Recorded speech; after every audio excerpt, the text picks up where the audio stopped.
Hi, I'm Dr. Boyce Watkins from Your Black World, and a lot of you have seen some of the cases of police brutality that have been hitting the national media.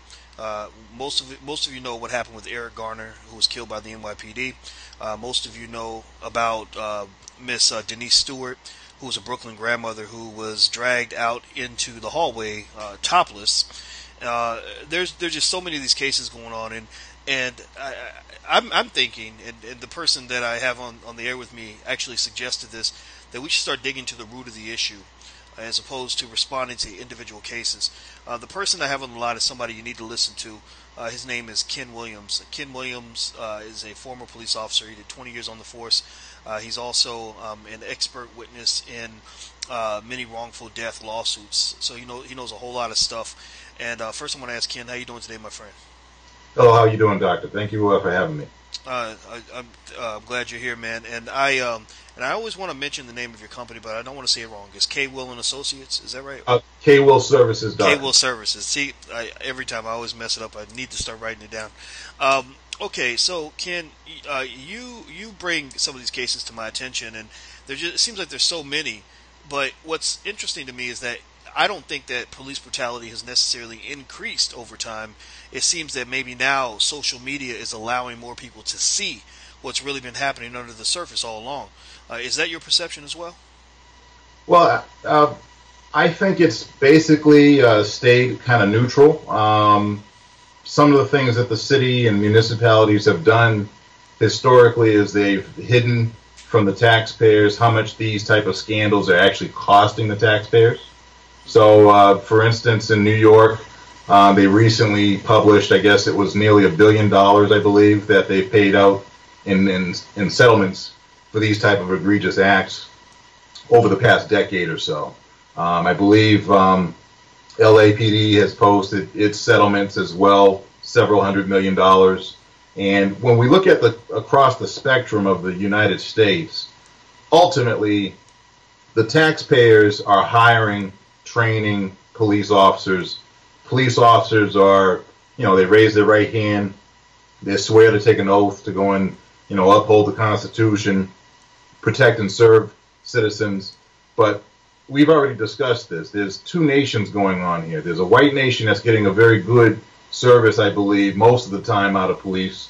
And there's a black nation that unfortunately is not getting the same benefit, and it's discriminatory as far as I can see. Interesting. So you as a former police officer, I mean, you wore the blue for a long time. You're familiar with the blue wall of silence. You're familiar with the ups and downs of being an officer, the dangers of being an officer as well. So you would say that for African Americans, the general idea is that it's not that police are always bad to everybody. It's that they tend to be unnecessarily evil toward us. We seem to be an easier target simply because of history. I mean, if we look back and we think about, the 1954, Act of Education to bring about equality in schools, in the segregation in schools, spread the money out to make sure that we're all equally receiving a public education. Blacks relatively in the country are catching up. We've started making some gains and strides at catching up from a long, several hundred-year history of being oppressed, deliberately kept from being educated because education is freeing. Education allows you to go and fight an institution that might be corrupt. It allows you not to go and fight with your fist, but to fight with your mind. Interesting. So speaking of education, now but you had brought to my attention the case of Denise Stewart, which happened right after Eric Garner. Where, and I think for the public, it just gives this perception that the NYPD is as bold as ever. They're not at all slowed down by what happened with Garner. There seems to be little consequence for the beating and or the killing of people of color. Now, you were saying that the response to this thing should not be a matter of us exhausting ourselves by dealing with each individual case. You're saying that there might be some tools that we can use to stop this brutality on a permanent basis. Can you talk about that? Certainly. I think it's time that as a nation, we look at the issue of police misconduct, police brutality, and these type of crimes that are being committed by individuals that are in uniform that are supposed to protect and serve, but aren't. They're failing the mission when it concerns black people or people of color specifically. A civil RICO case comes to mind. There's an old case out of LAPD which goes back to the Rampart scandal of the late 90s, right after the Rodney King incident that occurred, prevalence of video, and during that time period, late 90s, early 2000, people started exploring whether or not a RICO case could be taken out against a municipality and police officers. And in this particular case, one of the cases is Guerrero versus LAPD, and Gates was a defendant of this particular case. Guerrero was a very bright line case in the courts because what it looked at was it took all of these hundreds of criminal acts over the course of a decade that LAPD was dealing with, Rampart scandal and all the other things that were going on, and RICO addresses taking a corrupt entity that has not everyone in the entity is corrupt, but people inside the entity are acting in a corrupt manner with taxpayer money, and they're harming a citizen, right? So some of the things that Guerrero came out with was that, police were planting incriminating evidence on citizens. Police were filing false police reports on citizens. They were falsely arresting citizens. They were stealing drugs from evidence lockers. These things are common occurrences that we still hear about today in different jurisdictions throughout the nation that are occurring today. So in Guerrero, what he did was, under civil RICO, it doesn't address personal injury that might occur from someone beating you up and they're doing it illegally. But it does address the fact, what you, Dr. Boyce Watkins, like to talk about, which is someone that has longevity, where we're forecasting what someone's value might be. Under the RICO statute, it looks at what damages are occurring to the person in that spectrum of what value they may be losing out on a job, what value that they may be losing out on a business proposition that they may have had if they didn't get arrested falsely, might have made them a millionaire, for instance. But because of the false arrest, it hampers and hinders their ability to be able to make money. So under the RICO statute, I'm just going to take a moment to read this. It says, as the enterprise, when we look at the definition of enterprise, it says RICO defines enterprise very broadly, including legal entities, informal associations, labor unions, corporations. So it's a very broad spectrum. When you look at the acts under RICO and what can be prosecuted, if you have patterns and practices within an agency, and it doesn't have to be the same person over and over again being abused, it can be many different people. But a pattern and practice then fits under RICO, if that makes sense. Interesting. So you're saying that because there are municipalities where there is a pattern and practice of groups of individuals who are consistently violating the rights of citizens, that it might be possible to file a RICO case. Well, the RICO case allows you to go and look at the pattern and practice, but it allows the federal government to come in and say, okay, not only is there a pattern and practice, but what are the economic losses to each individual that's involved in the RICO? And what are the economic gains to the people who are involved in the RICO Act? And what are the losses to the plaintiffs? So under the RICO Act, the salary that the officer is receiving is a financial benefit. The fact that someone's being housed in jail falsely or under a misconduct issue, they're losing money. So they can show under a business transaction that they are not making any commerce while they're inside the jail, inside the penitentiary, whereas the police officer that falsely arrested them is making commerce, is making money. Interesting. So, okay. So, just so we can be clear on this, give me an example of a situation where you think that this might apply. Sure, certainly. And under the Guerrero case, this particular gentleman was arrested over the span of 3 years by officers of the LAPD. He never complained about the allegations of the arrest until, I believe, after the third one. He finally said, look, I'm going to sue you under the Section 1983 Civil Rights Act. And he also sued them under the RICO statute. So what the courts did was they said, okay, look, he's claiming an excessive force arrest. They bounced out some of the other complaints that he had against the police, but they kept the excessive force because the excessive force didn't necessarily negate the fact that his arrests were false. This was the reasoning of the court.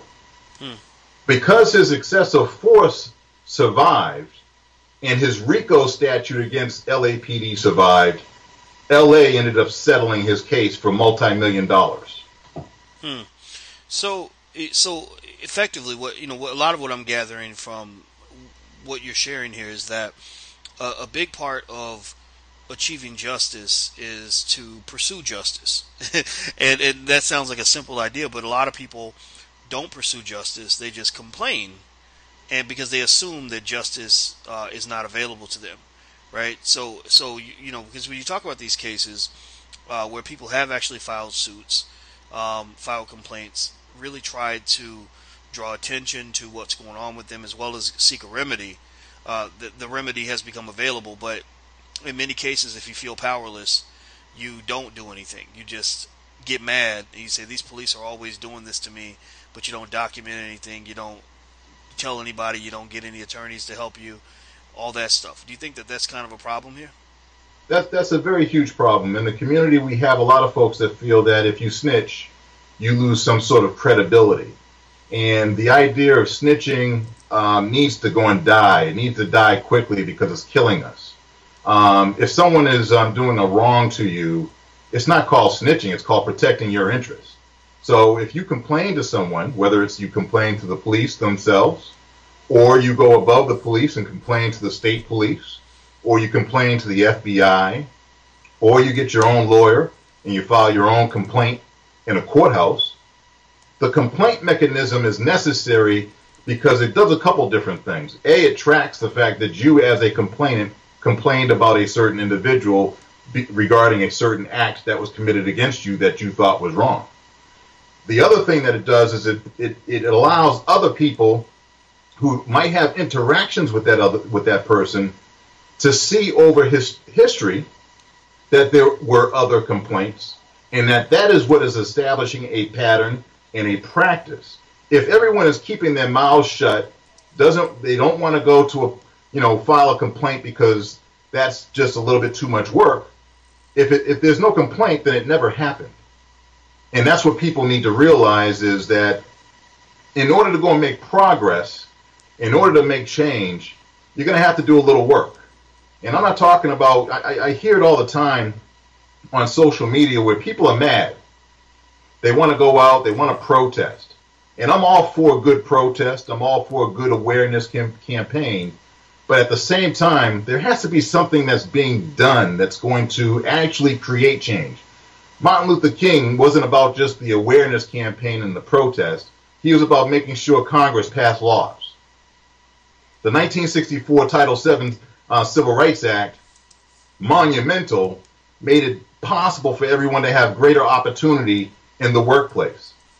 Made it possible for people of all colors, gender, to have added protections, enhanced protections, because before 1964, white men were ruling everything. Even white women couldn't go into the workplace. So after the 1964 Civil Rights Act, women, men, people of color, equality.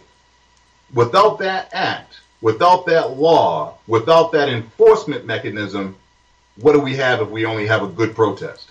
Not much. Interesting. Well, I think that's a great point. And, two things that come to mind when you mention that is one, before he died, Eric Garner had filed complaints against the NYPD. He'd even, filled out some of the paperwork by hand, and he pursued his grievances, pretty aggressively. I think we can learn from that.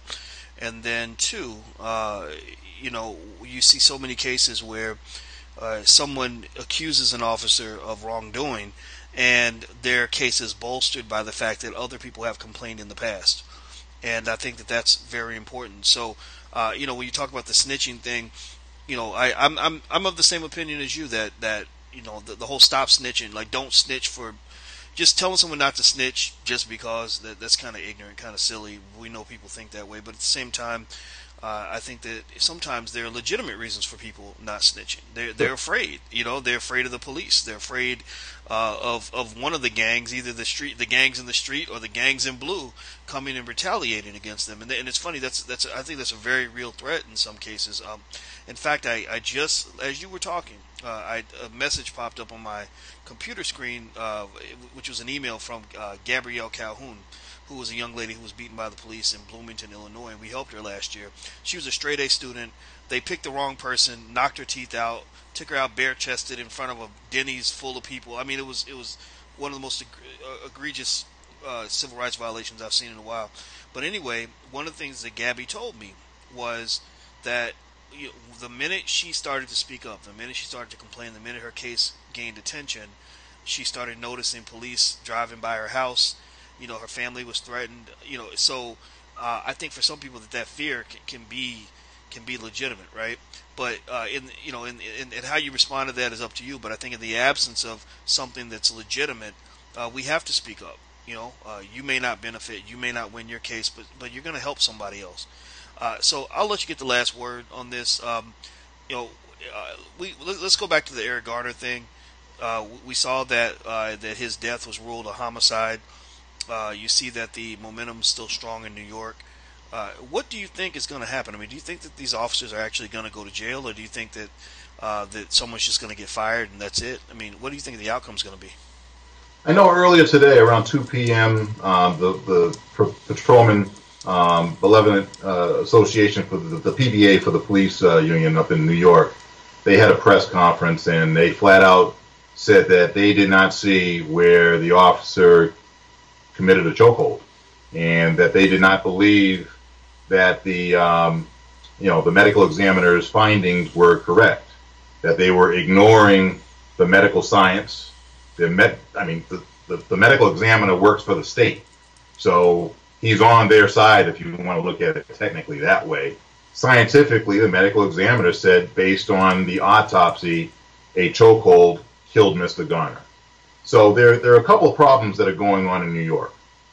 If you have the police union getting up to a microphone and a camera, and they're not even starting off the conversation with citizens who are angry right now by saying, our condolences to the Garner family, we're going to look into these situations and reassure citizens why they should trust them.